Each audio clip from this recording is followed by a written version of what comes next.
दोस्तों, Indian railway finance corporation limited यानी IRFC की बात करें तो स्टॉक कल फाइनली फिर से टू डिजिट में आ गया। पिछले कई दिनों से ये देख सकते हो कि दबाव में स्टॉक है।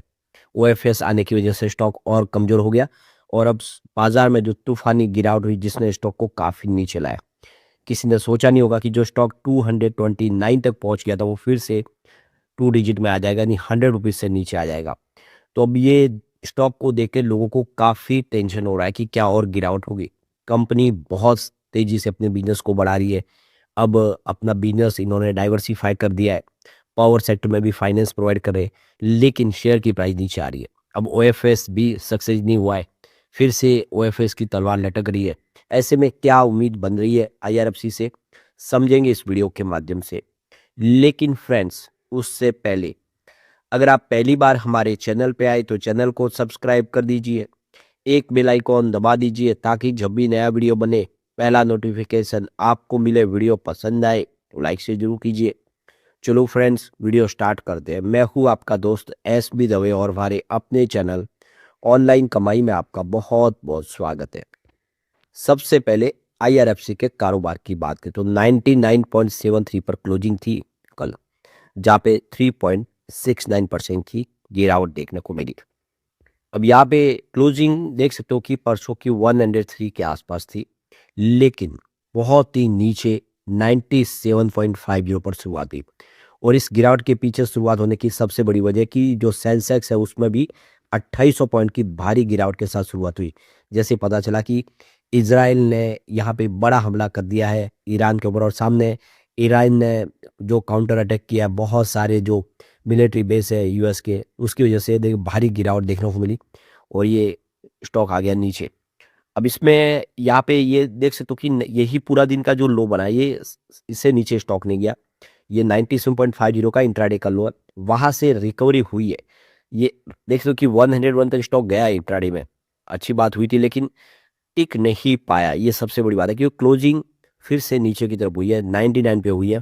तो अभी ये देख ही सकते हो कि एक फ्रेश लो बन चुका है और स्थिति दबाव की है। 148 के आसपास इसका 52 वीक का हाई था। ये गिरावट की वजह से इसका जो मार्केट कैप है वो भी कम होकर 1.30 लाख करोड़ के आसपास आ गया। एक समय इसका मार्केट कैप 2 लाख करोड़ के ऊपर था।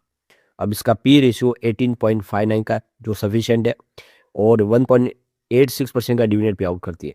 कंपनी का काफ़ी अच्छा डिविडेंड देती है। तो आईआरएफसी के शेयर में गिरावट की सबसे बड़ी वजह एक तो ईरान और इजराइल का टेंशन और दूसरी तरफ ओएफएस, इन दोनों वजह ने मिलके 2024 के बाद पहली बार स्टॉक को 100 के नीचे लाया है और इससे स्थिति काफी नाजुक बन गई है, आप देख ही सकते हो। तो ये देख सकते हो कि इंट्राडे में 5% की भारी गिरावट है जिसकी वजह से 97.20 के आसपास स्टॉक आया। तो जनवरी 2024 में ये लेवल था। तो उसके बाद आप देख सकते हो कि 2026 में हमें फिर वही प्राइस देखने को मिली है। हालांकि अंतिम समय स्टॉक में थोड़ी सी रिकवरी जरूर देखने को मिली और 99.73 पर क्लोजिंग देखने को मिली है। तो ये देख सकते हो कि रिकवरी भले हुई हो लेकिन स्टॉक की क्लोजिंग टू डिजिट में हुई है, इसलिए दबाव अभी भी बहुत ज़्यादा दिखाई दे रहा है। तो आईआरएफसी के शेयर में गिरावट की जो वजह देखें तो बाजार में इस समय जो जियो पॉलिटिकल टेंशन चल रहा है वो एक बड़ी वजह तो है ही। साथ में कंपनी की तरफ से ऑफर फॉर सेल जो लाया गया ओएफएस, उसको काफ़ी कमज़ोर रिस्पॉन्स मिला, यानी लोगों ने इसको तवज्जो नहीं दिया है। वो आईआरएफसी का जो ओएफएस था उसमें बड़ा हिस्सा जो किसी बड़े फंड हाउस ने हो या फिर रिटेल इन्वेस्टर ने कोई खास पार्टिसिपेशन नहीं किया। तो इस वजह से दो जनवरी 2024 के बाद पहली बार स्टॉक 100 के नीचे आ गया। ये दो बड़ी वजह बनी। तो ये आप ये देख कि सेबी का रूल्स बना हुआ है कोई भी पब्लिक लिस्टेड कंपनी के लिए कि कंपनी में गवर्नमेंट की हो या फिर प्रमोटर की हो, उनके पास 75% से ऊपर की हिस्सेदारी नहीं होनी चाहिए। कम से कम 25% हिस्सेदारी उनको बाजार में डाइल्यूट करनी होती है। और इसी के तहत यहाँ पे ऑफर फॉर सेल लाया गया था ओएफएस, जिसमें 2% हिस्सेदारी बेचने का फैसला किया गया था आईआरएफसी की तरफ से। और ये पिछले सप्ताह 24 फरवरी देखो कि मंगलवार को ये ओएफएस शुरू हुआ था।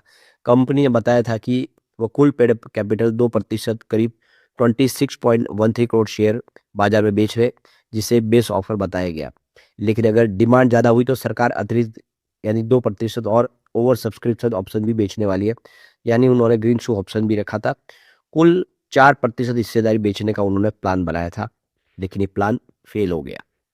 तो यहाँ पे अगर हम ओएफएस के रिजल्ट की बात करें, तो गवर्नमेंट ने जो जानकारी दी है आईआरएफसी ने एक्सचेंज फाइलिंग में कि कुल शेयर जो सिर्फ वो 1.7% की हिस्सेदारी बेच पाई, यानी उन्होंने 2% हिस्सेदारी बेचने का प्लान किया था, लेकिन हिस्सेदारी बची मात्र 1.7%, यानी 2% भी उनकी हिस्सेदारी पूरी नहीं वो बेच पाए। मतलब पिछले 2 दिनों के अंदर ओएफएस को जो संस्थागत यानी जो बड़े निवेशक है और रिटेल निवेशकों दोनों से ही कमजोर रिस्पॉन्स मिला है।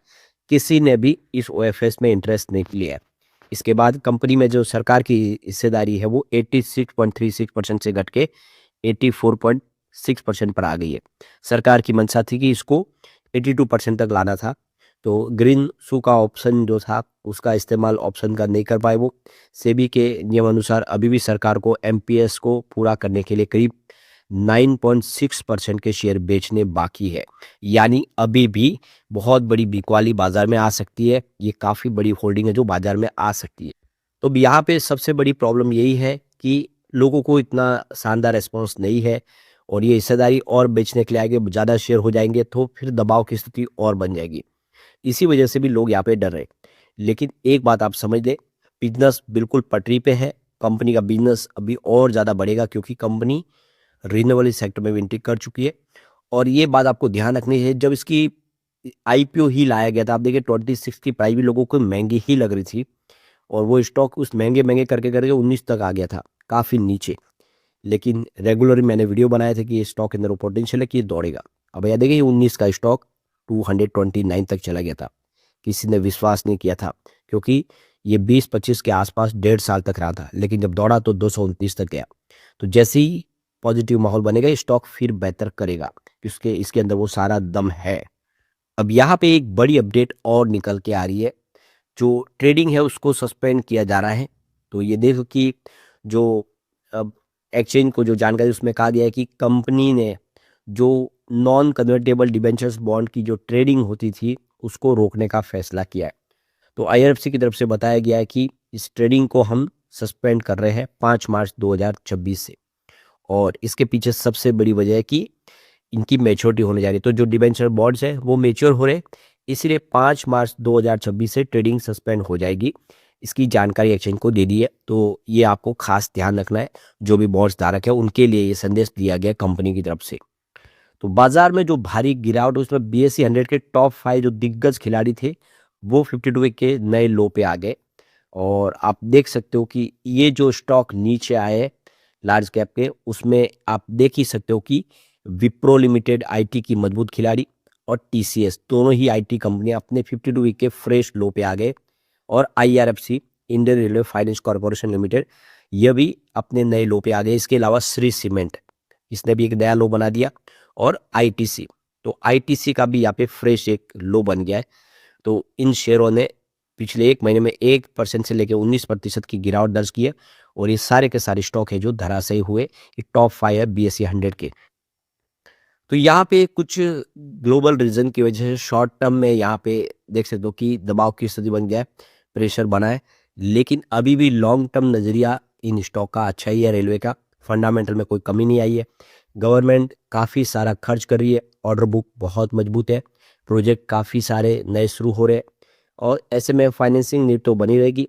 तो ऐसे में आने वाले इसमें भी ये बेहतर करेगा। तो लॉन्ग टर्म का नज़रिया अच्छा है, ज़्यादा चिंता नहीं करनी है। लेकिन अभी दबाव की स्थिति या बाजार कमजोर है तो थोड़ी और गिरावट हो सकती है, इसका आपको ध्यान रखना है और रणनीति सावधानी के साथ आपको बनानी है। लेकिन फ्रेंड्स, कोई भी इन्वेस्टमेंट करने से पहले अपने फाइनेंशियल एडवाइजर से एडवाइस ले ले या अपना खुद का रिसर्च करें, क्योंकि मैंने वीडियो आपके एजुकेशनल पर्पज के लिए ही बनाया। वीडियो पसंद आए तो लाइक से जरूर कीजिए और चैनल को सब्सक्राइब कर दीजिए।